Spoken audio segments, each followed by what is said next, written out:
Olá, graça e paz, vocês estão bem? Comigo tudo bem. Hoje eu quero falar sobre um texto bíblico que divide muitas opiniões. Está lá em Mateus 17:21 e também em Marcos 9:29.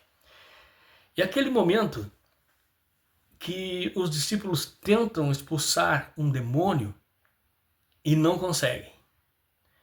Jesus então responde: esta casta não se expulsa, senão por jejum e oração.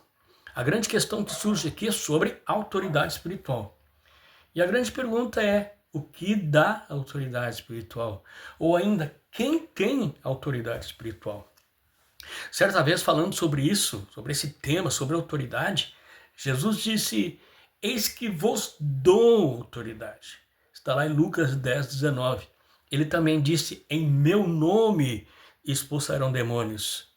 Marcos capítulo 16, versículo 17. Aqui em Marcos 16, 17, muito especialmente, Jesus fala de uma autoridade delegada que o regenerado, ou conforme diz o versículo 16, o capítulo 16 de Marcos, aquele que crer e for batizado receberá essa autoridade da parte do Senhor. Esses teriam autoridade no seu nome. Então, todo filho de Deus, mesmo tímido, discreto ou até mesmo novo na fé, tem autoridade em o nome de Jesus somente. Muitas pessoas acham que autoridade espiritual, vem da consagração, ousadia ou de experiências espirituais muito intensas, profundas. Mas deixa eu te dizer, a autoridade espiritual vem da união com Cristo pela fé. A autoridade nasce da regeneração, do nascer de novo em o ser uma nova criatura. E é exatamente isso que nós aprendemos nesses textos que nós lemos. Em Atos 3, Pedro cura um aleijado de nascença na porta do templo, chamado Formosa, dizendo: em nome de Jesus, Cristo o Nazareno, levante-se e anda. Esta cura deixou o povo atônito. Após isso, Pedro e João foram presos pelo fato de anunciarem no nome de Jesus a ressurreição dos mortos. Está lá em Atos 4, versículo 1 e 2.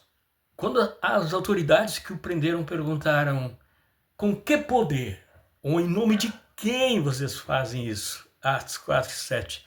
Os discípulos responderam: saibam os senhores e todo o povo de Israel que ele foi curado pelo nome de Jesus Cristo, o Nazareno, a quem os senhores crucificaram, mas a quem Deus o ressuscitou dos mortos. A autoridade no nome de Jesus é um tema central da fé cristã, com várias passagens bíblicas que enfatizam que Jesus, após a sua ressurreição, recebeu toda a autoridade no céu e na terra. Ele mesmo diz lá em Mateus capítulo 28, versículo 18, essa autoridade se manifesta na vida dos crentes através da fé nele, no nome de Jesus, que é poderoso para libertar e curar. Até aqui tudo bem, mas qual o lugar do jejum e da oração? Jejum e oração não aumentam a autoridade. Eles fortalecem nossa comunhão com Deus, nos sensibilizam espiritualmente, nos ajudam a depender mais de Cristo do que em nós mesmos. E alguns até dizem que o jejum ajuda a quebrar a carne. Alguém vai dizer: pois é, exatamente por isso que aumenta a autoridade. Mas olha o que o texto diz: esta casta não pode sair com coisa alguma a não ser com oração e jejum. Está em Marcos 9, 29. Olha a ênfase: não sai por coisa alguma a não ser por jejum e oração. Se analisarmos a palavra-chave deste texto, a palavra-chave é fé. Mateus 17 enfatiza a falta de fé dos discípulos como razão central na falha deles não terem conseguido libertar aquele menino. Em Marcos 9, foca na fé do pai e na sua luta contra a incredulidade. Esses dois textos estão destacando o poder da fé, o poder de crer. Ambos esses relatos apontam para a fé como a chave, não ferramentas espirituais e nem o grau maior de espiritualidade como a solução para aquela dificuldade que se apresentou ali.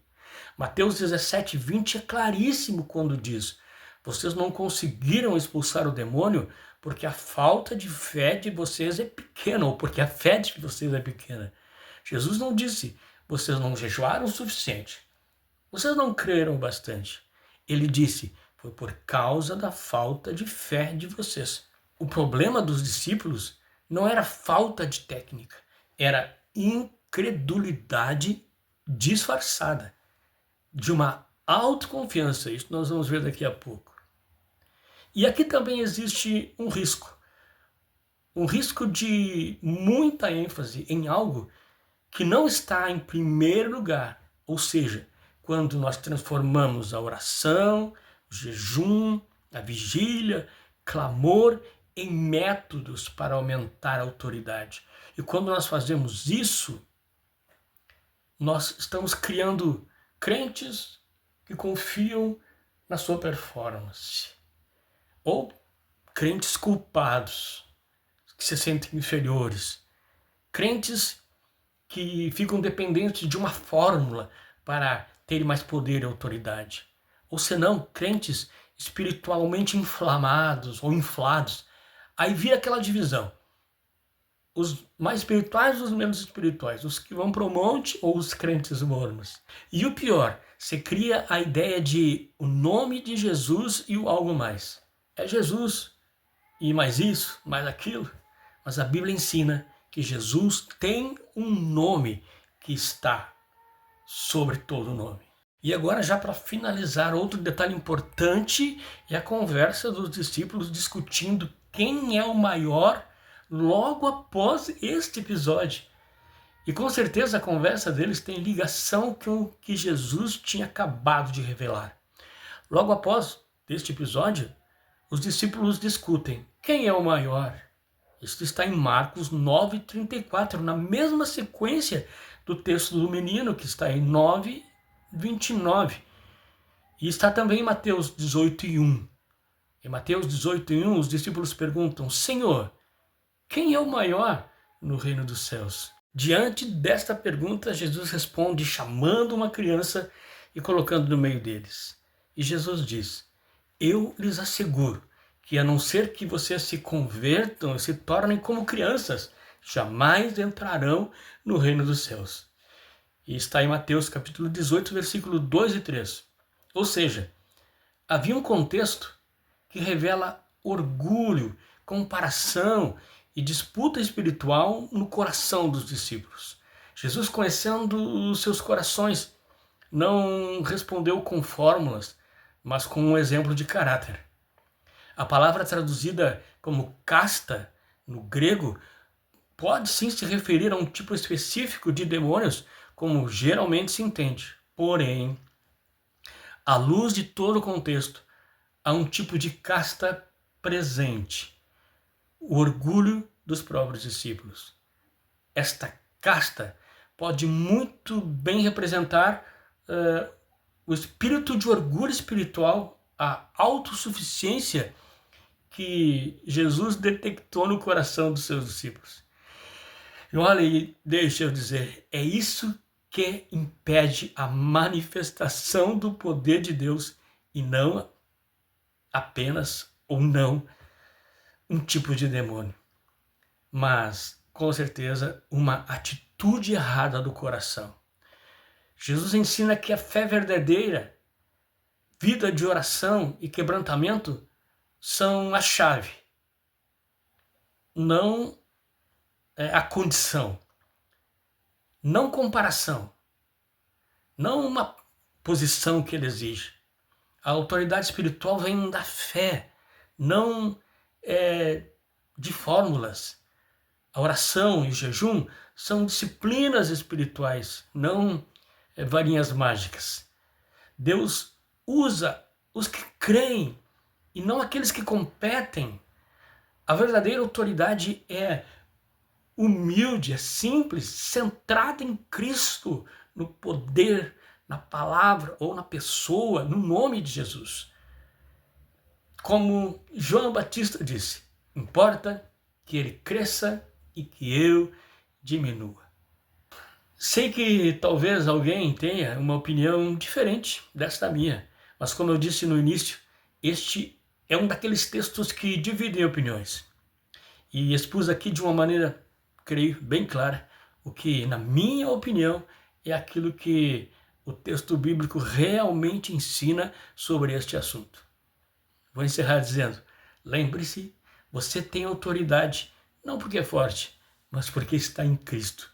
Não duvide de quem é você em Jesus.